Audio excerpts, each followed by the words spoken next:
And we're back on this Sunday morning Sports Medicine Weekly. Steve Cashel, Dr. Brian Cole. Hey, folks, if you're a golfer and a baseball fan, great event coming up on Thursday, September 24th, Prairie Landing Golf Club in West Chicago. It's the Spectrios Institute for Low Vision holding its annual golf classic. And this year it's in honor of the late Ed Farmer, honoring Ed's legacy of charity. Hawk Harrelson will be there, as well other celebrities. Again, Thursday, September 24th, Prairie Landing Golf Club in West Chicago.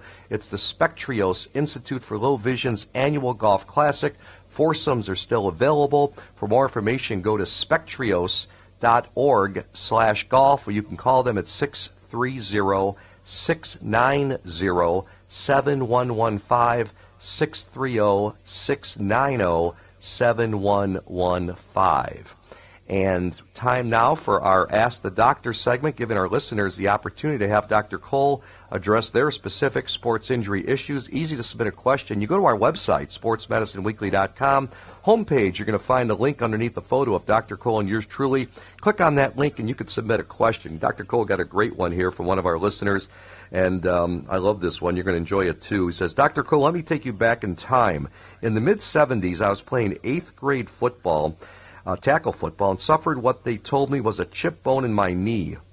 I believe it was a helmet to the kneecap. X-rays were taken by my orthopedic surgeon, and I had fluid on my knee. The orthopedic doctor put me on crutches. He said the fluid would eventually go away and suggested I not play tackle football ever again.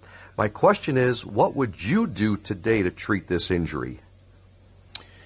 So I guess what he's asking is, if that happened today and someone had, quote, a bone chip, they used to call it a joint mouse or a foreign body. There's nothing foreign about it. I mean, it's just a piece of bone and cartilage, and we see it not infrequently with a direct blow to the knee. So it could be an individual who dislocates their kneecap because they take a helmet to the knee or plant and twist. Kneecap goes off to the side, knocks off a piece of bone and cartilage. It could also be an underlying condition that was not causing a problem. There's one condition, Steve, that I deal with called OCD, or osteochondritis dissecans. It's sort of like one of the growth plates doesn't completely fuse, and it leaves this little island of bone and cartilage. And trauma can loosen it and actually displace it. So today, when this happens, the swelling can go down with a little bit of rest, but we don't like to leave these pieces in the joint, generally speaking. They can find their way and kind of hide for a bit, but they can also cause significant pain and locking in the knee, and might even cause damage to the cartilage surfaces when you got this thing floating around in there. So most of us, if the piece is sizable and catching and getting in the way, will recommend an arthroscopy, which is where we use a camera and we'll do a couple of little incisions and we remove it. And it's a pretty quick recovery. I mean, I can get an athlete back to play within 2-3 weeks sometimes, just after having this little piece removed. So I'd say because we have arthroscopy now, the ability to get at things with minimally invasive procedures, and a good understanding of why we wouldn't want to leave it, we today would probably recommend removing a piece that was floating around the knee after a trauma such as this. But I guess it proves the point that medical science has changed in the last 35, 40 years, correct? Yeah, I mean, you think about it, Steve, what we used to do when someone would tear their ACL or their MCL, the ligament on the inside, we put them in a cast for 6 to 8 weeks. And wow. Yeah, they weren't unstable. That's because they got stiff and they started to get arthritis. So it's it's amazing how things have changed. Obviously, I mean, just think back to the Tommy John problem. One guy, Job, decides that he's going to try to fix this thing, and that would have been heresy. It was considered heresy at one point, and now it's the mainstay of treatment for our baseball players who tear that ligament. So we've had some amazing advances. And, going back to that, Dr. Cole, one other question. You would have drained the water, or is that drained by itself, like the so-called water on the knee, the fluid? Yeah, that was a common thing. I've got, quote, water on the knee. And I would say that today, unless it's not impeding motion, I would advise the patient, let's take some anti-inflammatories. And it probably wasn't water, it was probably blood at that stage. But people do get fluid on the knee, and it's unnerving when it's the first time it happens to you, but the vast majority of it goes away if it's just an incidental thing, especially with trauma, and it resorbs itself. But if it's really limiting motion and it's super tense and difficult to bend, then I will sometimes put a needle in and just pull it out, and that's pretty easy to do, and patients do appreciate it when they're that symptomatic. Interesting. Okay, second question for our Ask the Doctor segment from one of our listeners. And again, folks, go to our website, sportsmedicineweekly.com, if you want to contribute a question. You got a question for Dr. Brian Cole. And this listener says, Dr. Cole, if I wanted to get my 10-year-old son into lifting weights, how should I start? Well, that's a great question, and I think it's important to say to understand that kids are not mini adults when you talk about training. So I think the main goal is when you're dealing with kids is just build a positive association with the activity that can last, a lifetime.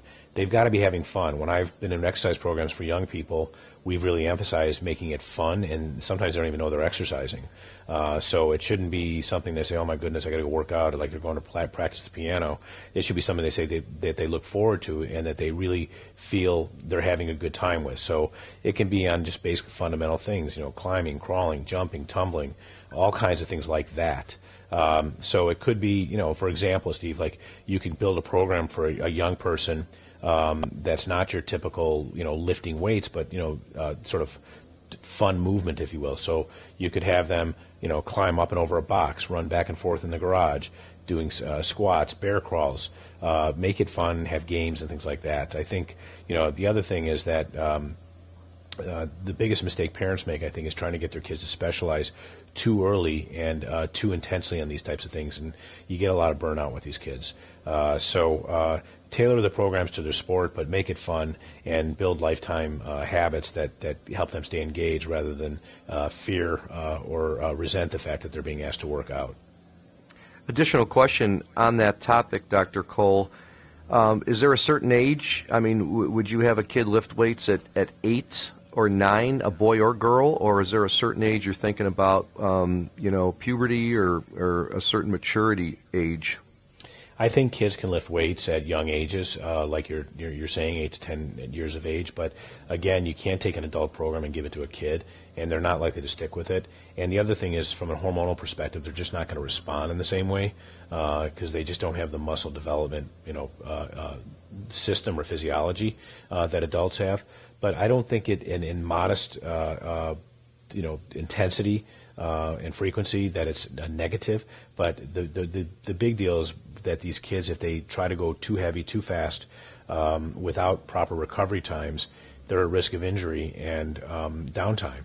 So I think you have to have some sensitivity to how quickly and how aggressive these kids engage in weightlifting. And again, I think you can do strength and conditioning. You don't have to resort to conventional weights in general and still get the same result, if not more, because it'll be sustainable. Dr. Cole, great stuff. We're out of time. Wishing you and your staff, family, patients, good health. Stay COVID-free, and we'll talk to you again next Sunday. You got it, Steve. Have a great week. Looking forward to it. Thank you. That's Dr. Brian Cole. I'm Steve Cashel. Net proceeds from our show, Sports Medicine Weekly, go to support orthopedic research at Rush through the LiveActiveNow.org fund. Many thanks to our producer, Shane Reardon, also to David Cole for managing our website and our business operations, as well as Samantha Smith from Midwest Orthopedics at Rush. For Dr. Brian Cole, I'm Steve Cashel. We say so long. Thanks for listening to Sports Medicine Weekly. We'll be back again next Sunday morning, 7 o'clock Central, with a brand new edition of Sports Medicine Weekly, only on 670 The Score.